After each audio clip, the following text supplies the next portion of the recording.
Hi, I'm Veronica. Welcome to Stash. Today I'm going to be showing you how to make a chain.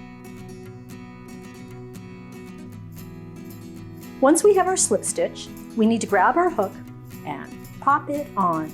And now it's important to learn how to hold your yarn. This part is something that a lot of new crocheters may struggle with, but it gets a little more comfortable after you do it for a bit. So I like to control my yarn with my left finger, and so I'm going to reach down and catch my working yarn with it. And then I kind of pinch it between my two hands, and I'm going to reach down with this little finger here and my thumb and pinch that slip stitch. So what I'm doing is I am putting pressure on the stitch that's on my hook.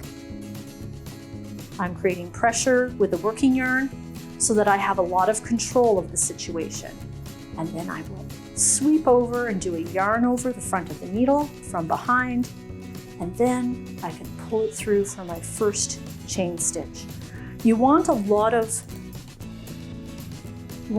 relaxation when you're pulling through, because if you pull too much on your working yarn, your chain can be too small and it's hard to get your hook out. So yarn over, pull through, yarn over, pull. I'd like to demo what happens if you pull too much on your working yarn and tightening up that stitch. You yarn over and then you just can't get it through. So you have to find a way to loosen it up and then get it through. The trick to a nice even chain stitch is to just bang it out without thinking too much about it. So if you have a pattern that says 30 chain stitches, I wouldn't count them, just chain them a little hard out and then stop and count. And there, you'll see the ones that I just banged out really quick are probably my most even ones. And that is the slip stitch and the chain stitch.